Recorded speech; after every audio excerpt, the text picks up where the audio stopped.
విక్కీ కౌశల్ హీరోగా చావా మూవీ తెలుసు కదా. సో రిలీజ్ అయ్యి థియేటర్లో సందడి చేస్తుంది.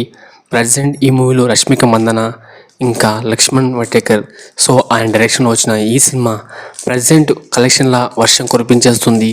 ఈ సినిమాకి ఎక్కువ డిమాండ్ అంటే తెలుగులో ప్రేక్షకులు చాలా వరకైతే డిమాండ్ చేస్తున్నారు.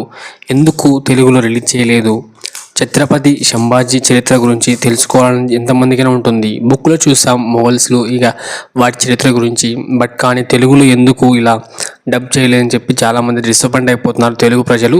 సో అందుకోసం తెలుగు ప్రజల కోసం హిందీలో ఉన్న టైటిల్స్ని తెలుగులో అనువదించడానికి వాయిస్ ఓవర్ని ఎవరు అయితే బాగుంటుంది, ఎవరు చేస్తే ఆ సినిమాకు ఇంకా మరింత ఉత్తేజంగా ఉంటుంది అని చెప్పేసి ఆలోచించినప్పుడు ఫస్ట్ రెఫరెన్స్ వచ్చేసి త్రిబుల్ యాక్ట్ చేసిన యంగ్ టైగర్ ఎన్టీఆర్, అదనండి man of masses. So young tiger NTR గారిని కన్సిడర్ చేయడం జరిగింది.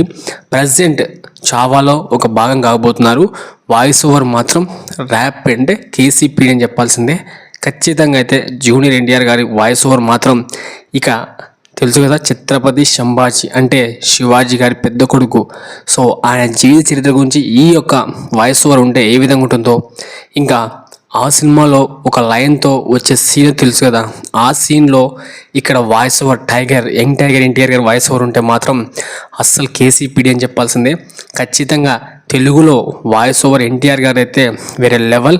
ఇక ఇప్పటికే ఈ మూవీ 300 కోట్ల గ్రాస్ కలెక్షన్ అయితే రాబట్టేసింది. ఇక దాదాపుగా జూనియర్ ఎన్టీఆర్ గారు మన తెలుగులో డబ్బింగ్ ఇస్తే మాత్రం ఖచ్చితంగా ఈ సినిమాకు 1000 కోట్లు మినిమం వచ్చేస్తుంది. మొత్తానికైతే ఇప్పటికైతే కన్సల్ట్ చేసిన విధానం ప్రకారం అయితే జూనియర్ ఎన్టీఆర్ గారు పక్కాగైతే చావా మూవీలో ఖచ్చితంగా విక్కీ కౌశల్కి డబ్బింగ్ అయితే ఇవ్వబోతున్నారంట. సో చూడాలి మరి, వెయిట్ అండ్ సీ. బట్ కానీ రష్మిక మందన ఓన్ వాయిస్ ఇవ్వబోతుంది.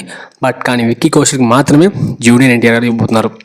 ఇంకా దాదాపుగా ఈ సినిమాకి సంబంధించి మరిన్ని అప్డేట్స్ కోసం మన ఛానల్ని DSM 2.0 సబ్స్క్రైబ్ చేసుకోండి, లైక్ చేయండి, రీచ్ ఉంటుంది.